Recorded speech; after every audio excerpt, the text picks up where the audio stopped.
오늘 여러분과 함께 나누게 될 우리 가스펠 프로젝트 제5과의 제목은 광야의 시험입니다. 여러분의 교재 60페이지에 보시면은 이번 과에서 다루게 될 중심 주제의 신학적 주제가 나오는데, 여러분 이렇습니다. 하나님의 선하심은 자기 백성을 향한 지속적인 은혜를 통해 표현됩니다 라고 기록이 되어 있습니다. 여러분, 이와 같은 신학적 주제를 다루기 위해서 중요한 세 가지 포인트가 세 가지 질문으로 소개되고 있는데, 첫 번째 포인트는 하나님의 공급을 받을 자격이 있습니까? 있다고 믿습니까? 라고 하는 포인트고요. 두 번째는 하나님의 선하심을 믿습니까? 세 번째 포인트 질문은 하나님의 임재를 믿습니까? 라고 하는 이 세 가지 질문에 답하면서 신학적 주제의 그 목적에 이르게 될 것입니다. 여러분의 교재 62페이지를 보시겠습니까? 핵심 교리 35번인데 죄, 관역에서 벗어남이라고 하는 내용이 있습니다. 우리 핵심 교리 한번 살펴보고 지나가겠습니다. 책이 있으신 분들은 책을 보시고 또 우리 화면을 보시면서 함께 제가 한번 읽어보겠습니다. 죄에 대한 여러 개념 중 하나는 하나님이 인간을 위해 세워놓으신 기준에서 벗어났다는 것입니다. 기준, 곧 관역에서 벗어남은 단순한 실수가 아니라 의식적으로 죄를 선택함으로써 하나님의 영광에 미치지 못하는 것입니다. 하나님의 기준에 따라 살지 못하는 인간의 실패를 죄로 부르기도 하지만, 여기서 중요한 것은 의도성이 있는 실패라는 것입니다. 우리를 향한 하나님의 뜻을 고의로 내칠 때 우리는 관역에서 벗어나게 됩니다 라고 말하고 있습니다. 여러분, 죄, sin이라고 그러죠. 이 단어를 헬라어에서는 두 가지 단어를 사용하는데, 아디키아라고 하는 단어와 하마르티아라고 하는 두 단어를 사용해서 sin, 죄라고 하는 단어를 표현하고 있습니다. 여러분, 이 똑같은 죄로 번역이 되지만 아디키아라고 하는 단어는 하나님께서 인간을 위해 세워놓으신 기준을 의도적으로 위반함으로써 다른 사람에게 해를 끼치는 행위, 바로 이것을 사용할 때는 아디키아라고 하는 단어를 사용하고요. 하마르티아라고 하는 단어는 하나님께서 인간을 위해 미리 세워놓으신 기준을 의도적으로 위반함으로써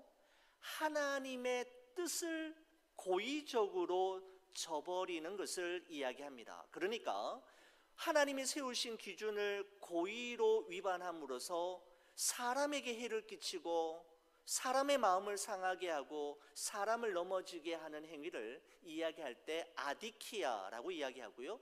그 반면에 사람이 아닌 하나님을 마음을 아프게 하고 하나님의 뜻을 저버릴 때에는 하마르티아라고 하는 단어를 사용한다는 것입니다. 마치 활 시위를 떠난 화살이 처음에는 힘차게 날아가지만 그 관역에 이르지 못하고 중간에 떨어지거나 관역을 마치지 못하고 탈선하여 벗어나는 것이 바로 죄라고 이야기하고 있습니다. 여러분, 핵심 교리 35번 죄에 대한 정의에서 우리가 주목해야 될 표현이 있다면 이것입니다.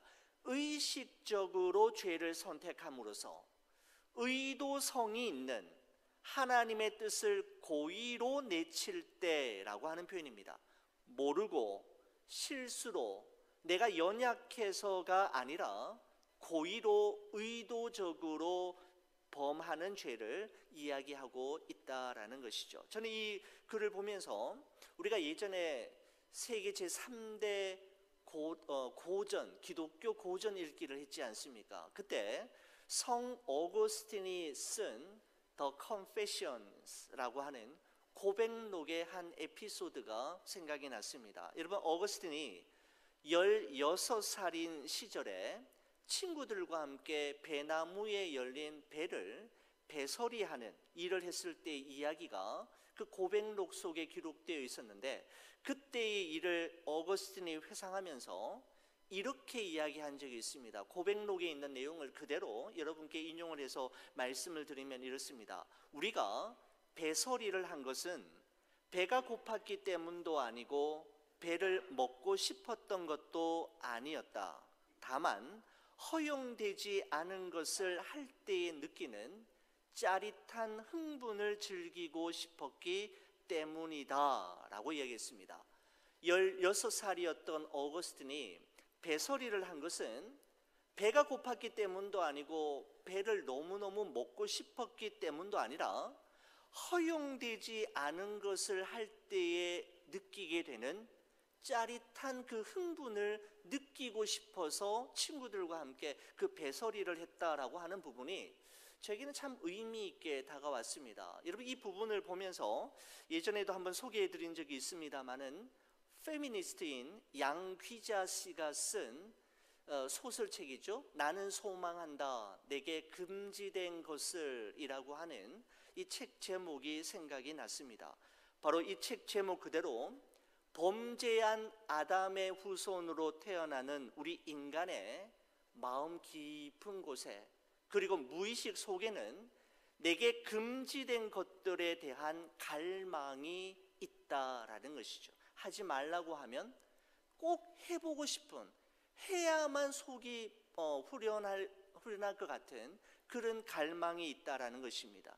하나님께서 우리를 위해 세워놓으신 기준에서 벗어나는 일이라는 사실을 너무나도 잘 알고 있음에도 불구하고 고의로 의도적으로 습관적으로 행하는 죄가 우리 그리스도인들의 마음 깊은 곳에 자리 잡고 있음을 우리는 우리 자신의 모습을 통해, 아니 다른 사람이 아닌 우리 자신의 모습을 통해서도 순간순간 경험하고 느끼게 될 때가 있지 않습니까?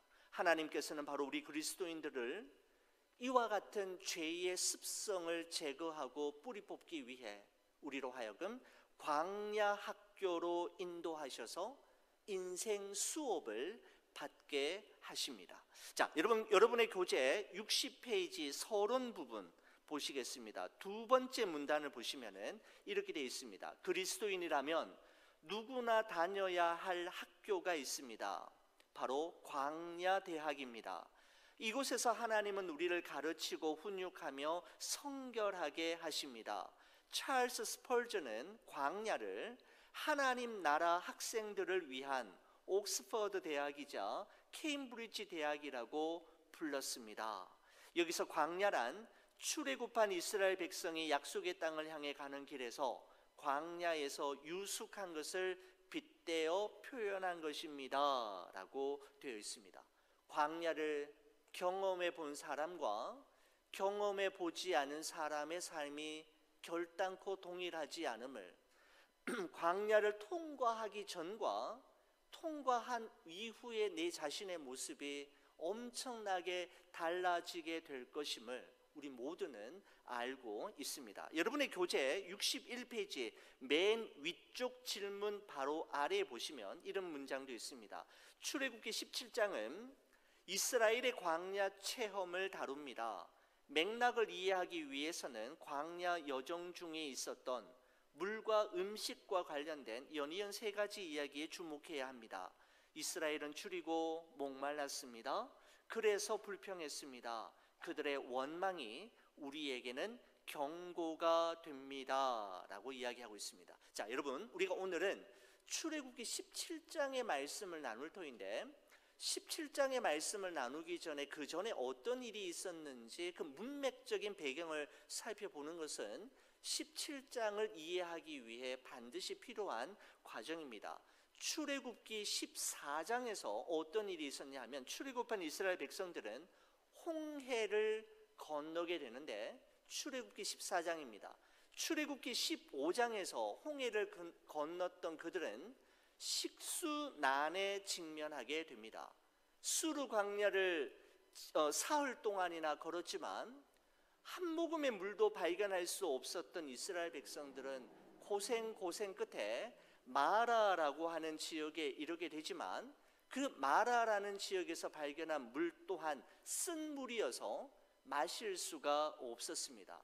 모세를 원망하며 마실 물을 달라고 아우성을 치자 하나님께서는 한 나무를 가리키셨고 모세가 그 나뭇가지를 물에 던졌더니 쓴 물이 단물이 되는 기적이 일어났는데 바로 출애굽기 15장이었습니다. 여러분, 그리고 마라를 지나 신광야에 이르렀을 때였습니다. 이스라엘 백성들은 출애굽기 16장에서 이번에는 15장에서는 식수난이었는데 16장에서는 식량난에 직면하게 됩니다. 온 백성들은 이스라엘 백성 모세를 원망하여 이르기를 우리가 애굽에 있을 때에는 고기 가마 곁에서 고기 실컷 먹고 떡을 배불리 먹었는데 이제 여호와께서 우리를 광야로 인도해 내어서 이곳에서 우리를 굶어 죽게 하였다라고 원망을 했을 때 하나님께서는 저녁에는 메추라기를 아침에는 만나를 보내주셔서 그들의 식량난을 해결해 주시는 사건이 출애굽기 16장에 있었습니다. 하나님의 기적적인 공급하심으로 식수난과 식량난을 해결한 이스라엘 백성들은 다시 길을 떠나게 되었고 르비딤이라고 하는 지역에 도착했을 때 그들은 또다시 두 번째 식수난 사건을 경험하게 되는데 바로 식수난에 대한 문제가 바로 출애굽기 17장 1절에서 7절 말씀이 다루고 있는 것입니다.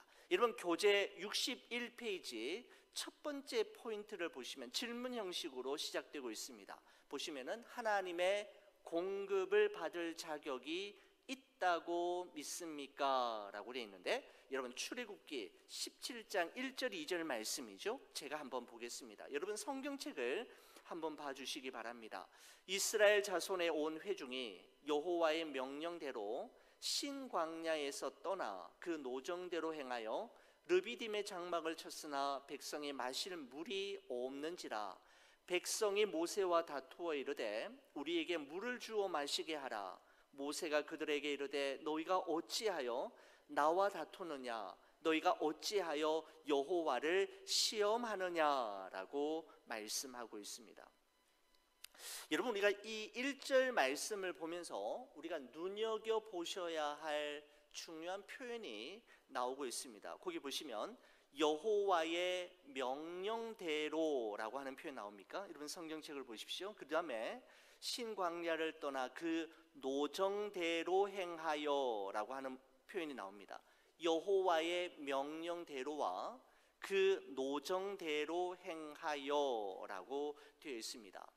여러분, 출애굽기 17장에 기록된 두 번째 식수난 사건은 이스라엘 백성들이 하나님의 말씀을 저버리고 자기 마음대로 광야를 이리저리 돌아다니다가 경험한 어려움이 아니었다라는 것입니다.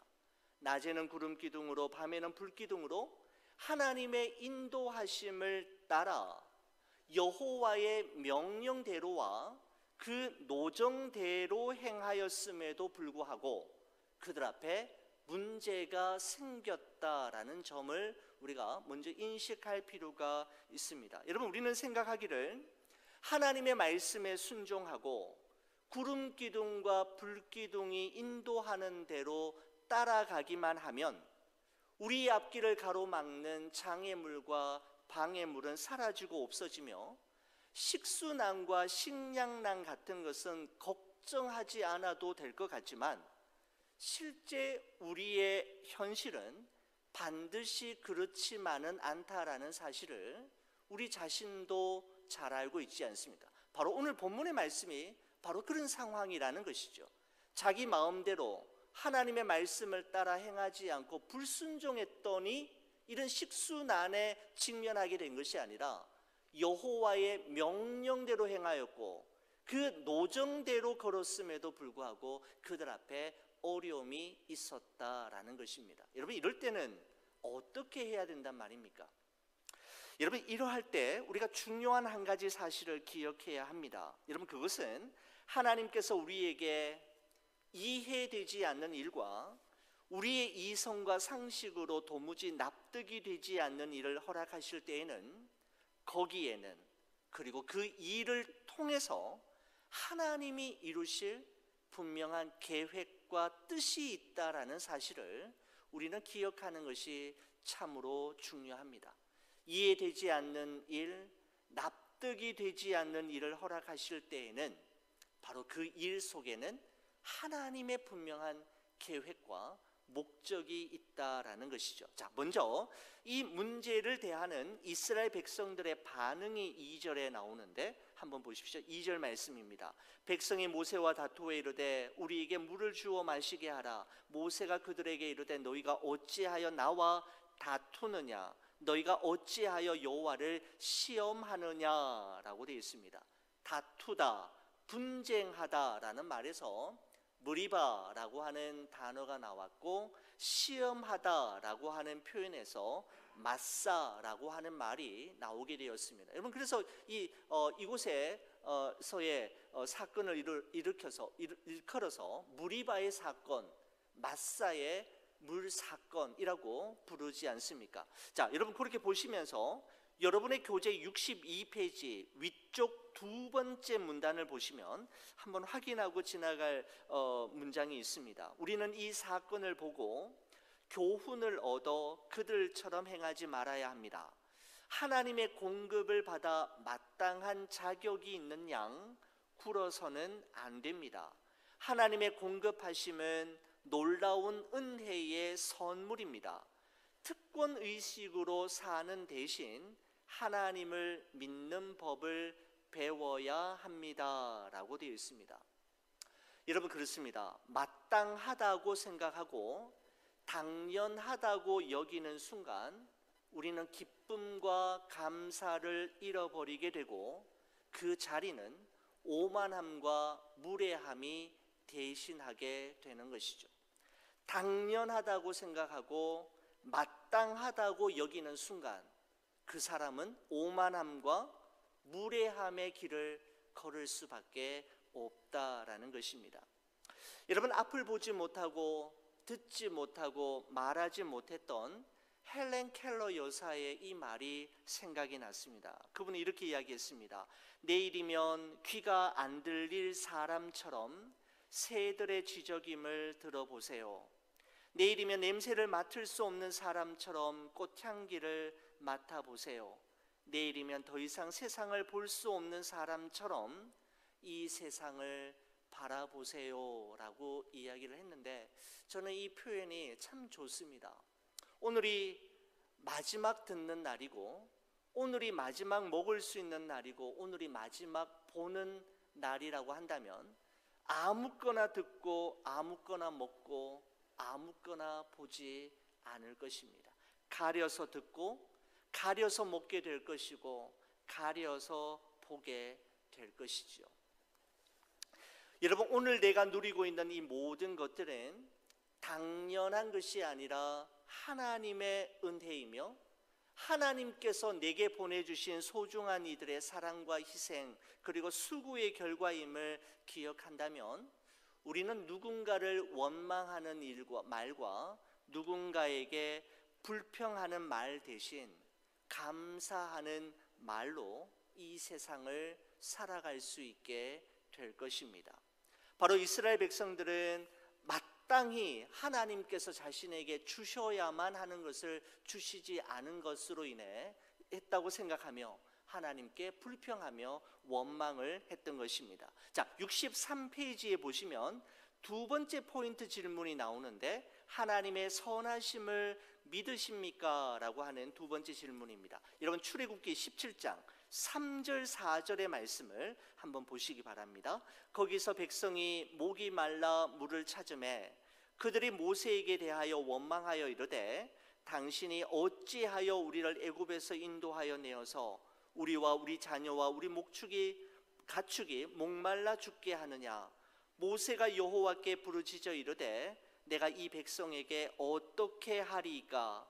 그들이 조금 있으면 내게 돌을 던지겠나이다 라고 말하고 있습니다. 여러분, 문제를 만났을 때, 어려움이 있었을 때 이스라엘 백성들은 모세와 다투며 하나님이 계시는지 안 계시는지 하나님을 시험하려고 했지만, 모세는 어려움이 있을 때, 문제가 생겼을 때 기도하는 것을 볼 수가 있습니다. 이스라엘 백성들은 원망하고 불평하며 다투고 시험했지만 모세는 하나님께 기도했습니다. 4절을 보십시오. 모세가 여호와께 부르짖어 이르되 내가 이 백성에게 어떻게 하리까? 그들이 조금 있으면 내게 돌을 던지겠나이다 라고 이야기합니다. 저는 모세의 이 기도, 내가 이 백성에게 어떻게 하리까 라고 하는 이 모세의 이 기도가 참 좋습니다. 하나님, 제가 어떻게 해야 합니까? 주님, 제가 어떻게 하기를 원하십니까? 가르쳐 주십시오. 지혜를 주십시오. 도와주십시오 라고 하는 의미가 아니겠습니까? 여러분, 제가 이 기도를 모세의 이 기도를 보면서 제가 참 좋아하게 된 이유를 가만히 생각해 보니까, 여러분, 사실은 제가 담임 목회를 하면서 이 기도를 어느 누구보다 많이 했겠다라는 생각이 들었기 때문입니다. 사실은 제가 담임 목회하면서 하나님, 어떻게 해야 합니까? 하나님, 제가 어떻게 하기를 원하십니까? 라고 하는 기도를 참 주님 앞에 많이 물었던, 기도했던 기억이 생생하게 납니다. 정말 감사한 것은 하나님께서는 한 번도 저의 이 기도에 하나님 어떻게 해야 합니까? 어떻게 하기를 주님 원하십니까? 라는 기도에 한 번도 침묵하지 않으시고 언제나 말씀해 주셨던 기억이 있습니다. 그래서 여기까지, 지금까지 온 것이 아닌가라는 생각을 하게 됩니다. 모세는 어려운 일을 만났을 때, 자신의 힘으로 해결할 능력이 없음을 깨달았을 때 불평하고 원망하고 다투고 시험한 것이 아니라, 하나님, 제가 어떻게 하기를 원하십니까? 제가 어떻게 해야 합니까? 라고 즉시로 하나님 앞에 무릎 꿇었던 것을 볼 수가 있죠. 이스라엘은 다투었지만 모세는 하나님 앞에 무릎 꿇었고, 이스라엘은 하나님을 시험했지만 모세는 그 하나님께 기도했습니다. 이와 같이 미숙한 신앙인은 문제가 있고 어려움이 있을 때마다 누군가를 원망하고 누구의 탓으로 돌리기 바쁘지만, 성숙한 신앙인은 하나님께 기도하지요. 하나님, 어떻게 할까요? 주님, 제가 어떻게 하기를 우리 주님 원하십니까? 라고 기도하며 하나님의 지혜를 구할 때 모세는 이 문제를 해결할 그 길을 찾게 된 것입니다. 여러분, 모세가 이스라엘 백성들과 더불어 싸우고 다투지 않고 오히려 기도할 수 있었던 것은 모세에게는 하나님의 선하심을 믿는 믿음이 있었기 때문입니다. 여러분, 그래서 두 번째 질문 포인트가 하나님의 선하심을 믿으십니까? 라고 되어 있지 않습니까? 여러분, 하나님의 선하심이 무엇일까요? 모세는 충분히 그들과 다툴 수 있었고 그들과 싸울 수 있는 상황에서도 다투거나 싸우지 않고 기도하며 하나님의 도우심을 구할 수 있었던 것은 하나님의 선하심을 믿는 믿음이 있었는데, 여러분, 로마서 8장 28절에 보면 우리가 알거니와 하나님을 사랑하는 자 곧 그의 뜻대로 부르심을 입은 자들에게는 모든 것이 합력하여 선을 이루느니라. 모든 것을 합력하여 선을 이루시는 분이 누구십니까? 바로 선하신 하나님이시죠.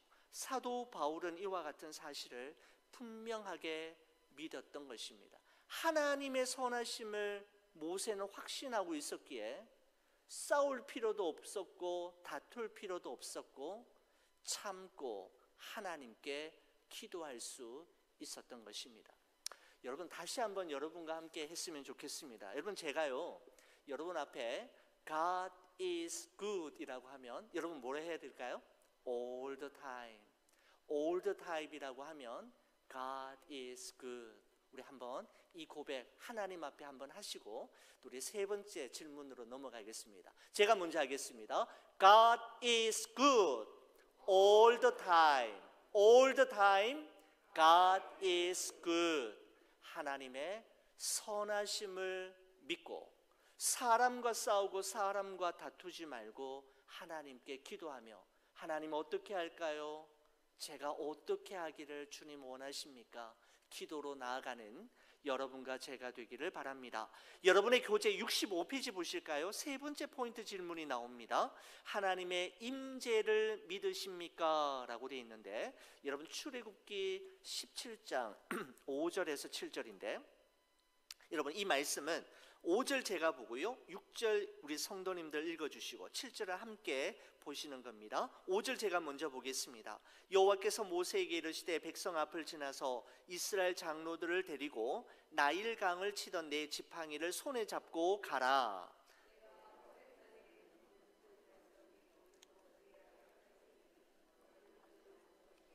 그것에서 물이 나오리니 백성이 마시리라. 모세가 이스라엘 장로들의 목전에서 그대로 행하니라. 함께 봅니다. 그가 그곳 이름을 마사 또는 무리바라 불렀으니 이는 이스라엘 자손이 다투었음이요 또는 그들이 여호와를 시험하여 이르기를 여호와께서 우리 중에 계신가 안 계신가 하였음이더라. 아멘. 여러분 이스라엘 백성들이 원망하고 불평하며 다투고 하나님을 시험했을 때에는 하나님의 어떠한 움직임도 감지할 수 없었지만 모세가 기도하자 하나님께서는 기다렸다는 듯이 문제 해결의 키를 건네주셨지 않습니까? 바로 모세가 지팡이로 반석을 치면 바로 그곳에서 물이 터져 나오게 될 것임을 말씀해 주셨습니다. 여러분 모세의 지팡이는 과거 애굽에게는 심판의 도구였지만 지금 이스라엘 백성들에게는 생명의 도구가 되었습니다.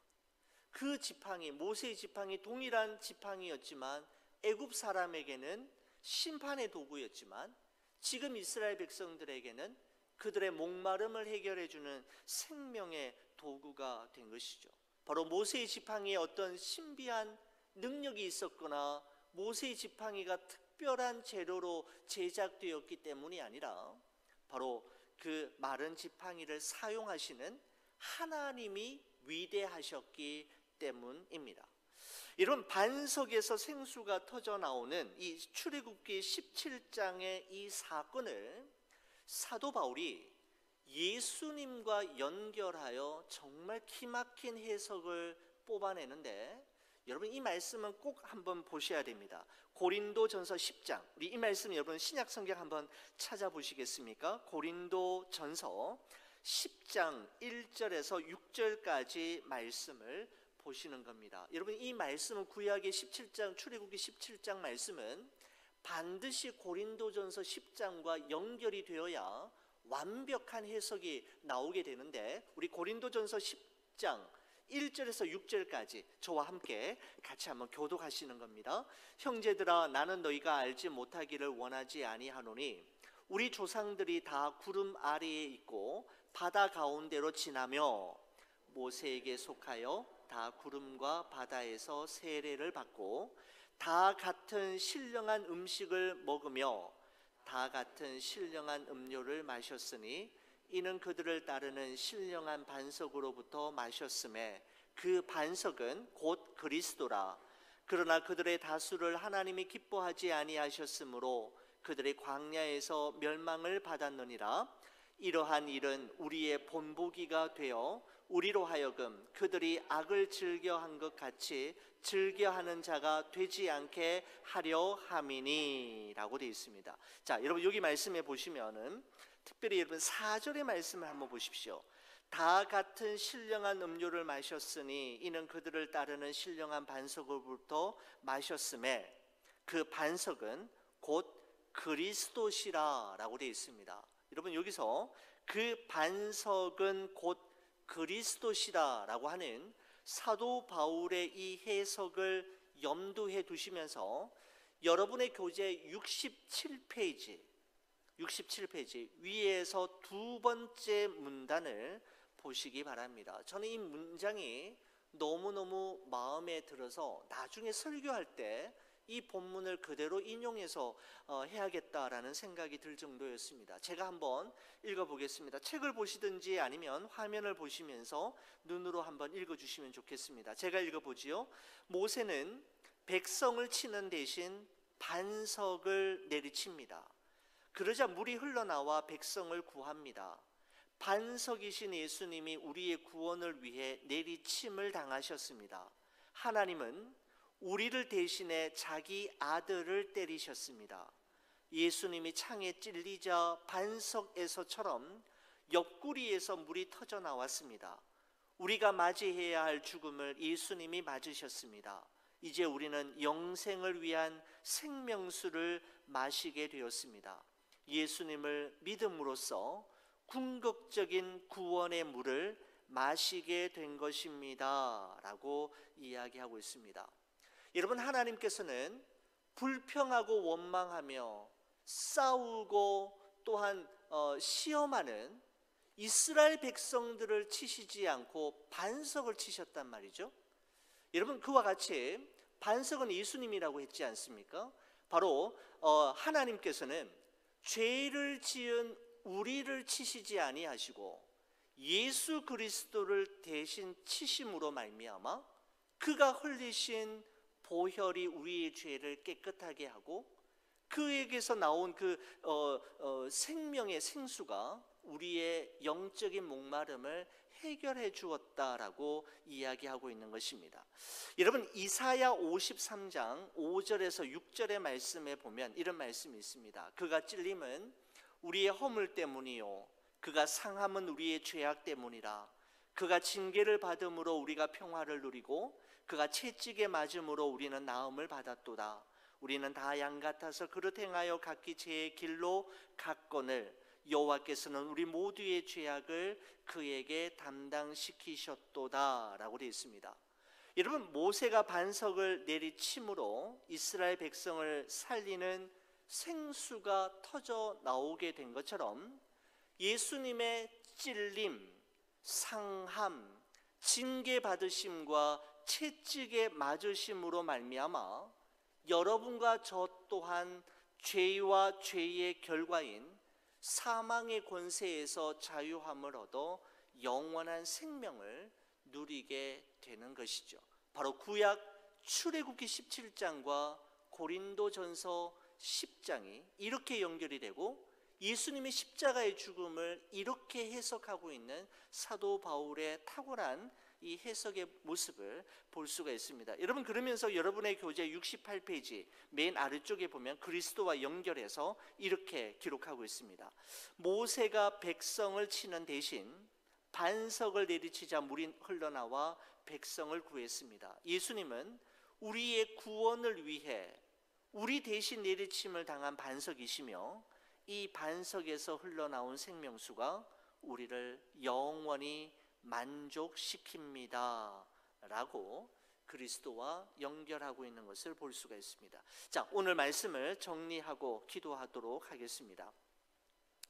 여러분, 출애굽기 17장에 기록된 마사 또는 무리바의 사건은 겉으로 보기에는, 표면적으로 보기에는 물의 결핍으로 인해 발생한 사건처럼 보이지만 보다 근본적으로는 믿음의 결핍으로 인한 것이었습니다.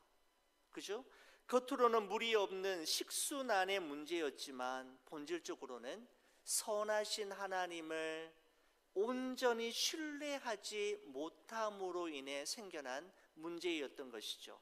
10가지 재앙을 내리시고 홍해를 가르시고 홍해 안에 길을 내시며 마라의 쓴물을 단물로 바꾸시고 구름 기둥과 불 기둥으로 인도하시고 만나와 메추라기로 먹이시고 입히셨던 하나님의 은혜와 초자연적인 기적을 경험했음에도 불구하고 그들은 하나님을 온전히 신뢰하지 못함으로 인해 오늘의 이 사건이 생겨나게 된 것입니다. 그렇습니다. 이 문제는 분명하게 물의 결핍으로 인한 문제가 아니라 믿음 없음으로 인한 것이었습니다. 바로 광야는 선하신 하나님을 온전히 신뢰하는 법을 배우는 인생 학교이었음에 분명합니다. 여러분, 또 한 가지 오늘 이 사건은 영적으로 큰 의미가 있습니다. 모세가 백성을 대신해서 내리친 반석은 예수 그리스도를 가르친다라는 사실, 가리킨다는 것을 여러분 꼭 기억하시기 바랍니다.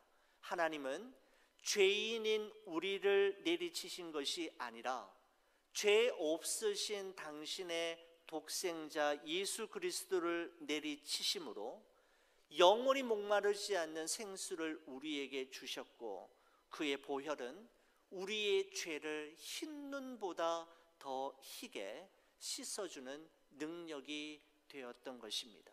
우리에게 영원한 목마름을 해결해 주시고 우리 영원한 문제인 죄의 문제를 해결해 주심으로 하나님의 자녀 삼으시고 천국 백성이 되게 해주신 하나님의 크신 은혜와 예수 그리스도의 십자가의 사랑을 기억하시면서 남은 이 한 주간도 주와 함께 동행하는 여러분과 제가 되기를 간절히 축원을 드립니다.